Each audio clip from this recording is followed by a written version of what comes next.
host, Cohen Vogel, and this is Saturday Morning Recorded. And for your today's special guest, that's Aaron Kiesz.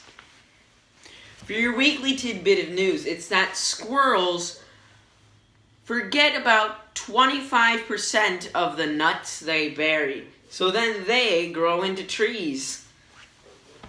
Here's our special guest. Okay, here's our special guest, Aaron Kiesz. Now, what got you into trees at the very start? That is a good question, Cohen. I don't know if I have a great answer for it.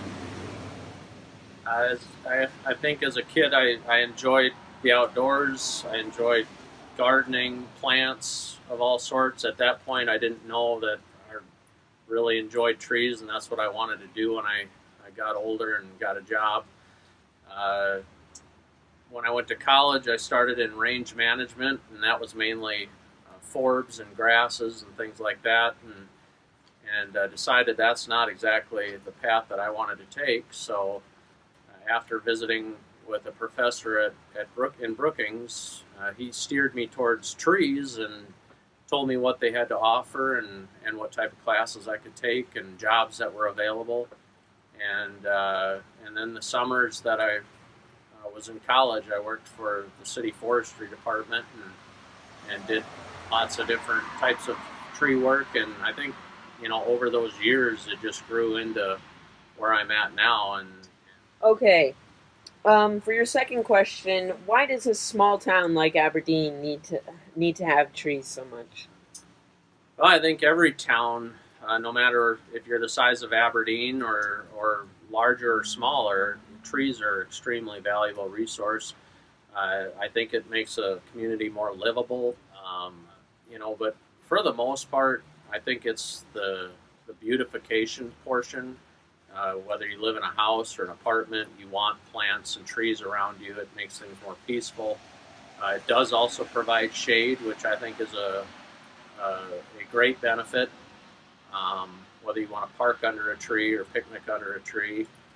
But I think really, for the most part, it's the beautification factor. They make our cities and towns more beautiful. And Now, do you have a favorite type of tree, and if so, please tell us.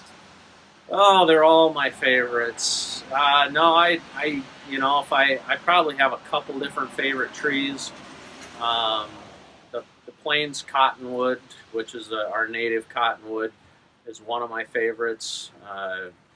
Maybe not a favorite for putting in town areas, but if you spend any time at Fort Sisseton or time in other state parks or around the Missouri River, different river corridors, I think our native cottonwood is a majestic tree.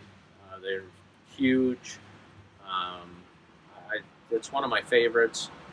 I also like bur oaks, American elms, and then for evergreens, I'm kind of a ponderosa pine guy, Scotch pine, but none of them. I don't think any one stands out, but I do have my ones that I like over others. Now, we're going to finish this interview later.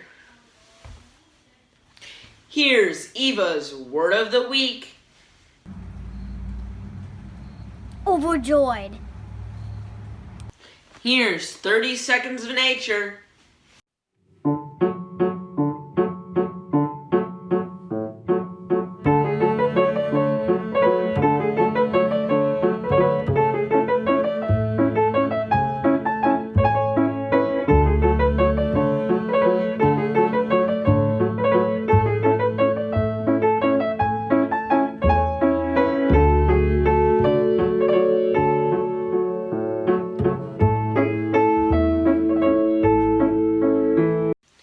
Now here's part 2. Okay, now you also have quite a few hobbies. You're a bee farmer and you fix up super old cars. So, what's your favorite part about farming or bees? Well, the super old cars, they're probably super old to you, but to some others they're not. But we'll start with the bees. It's just a little hobby. I grew up with bees. My dad always had a hive, and then when I got old enough, had a job, had my own place, I decided to have that hive and restored actually the old one that he had.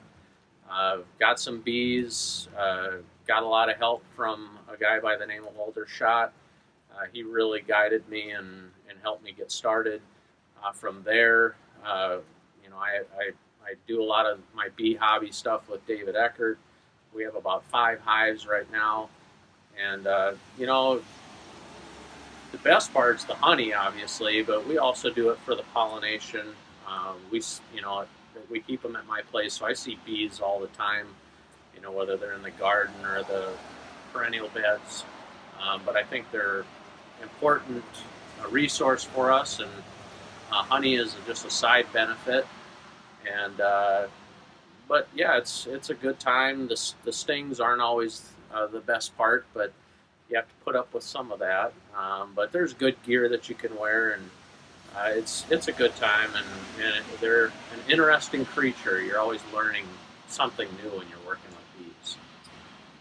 Okay, and what's your favorite part about putting together the cars? cars? Yeah, it's another deal. Since I was a kid, I liked old stuff, and here again, Dad always had old Jeeps and stuff sitting around, and I always wanted to be tearing them apart and restoring and working on them. But until I became an adult and actually made money, I've done a couple different Jeeps now. It's basically my stress relief to go out in the garage and putz around on this stuff. I've done a 1950 Korean War Jeep, also a 1948 CJ Jeep. I'm restoring a 71 Cutlass for a friend now, and I just enjoy it.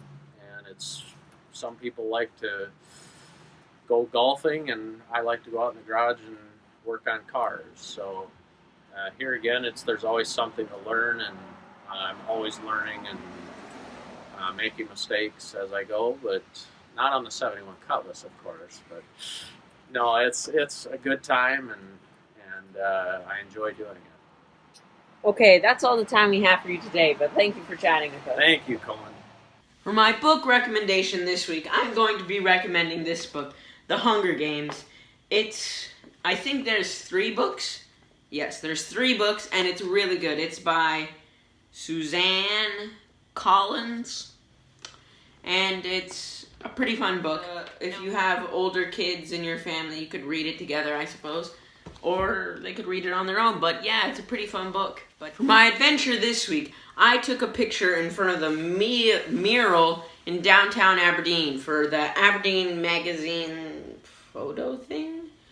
Well, all you have to do is take a picture or a selfie or a family photo in front of the mural, and then you can post it to Aberdeen Magazine's Facebook or something like that. And then you hashtag it Greetings from Aberdeen, and then you'll have a chance to win $500. So all you have to do is take a picture in front of a mural and then put it on certain social media page, hashtag it, and then you could have a chance to win $500. So I took a picture, and here it is. I'm your host, Cohen Vogel, signing off.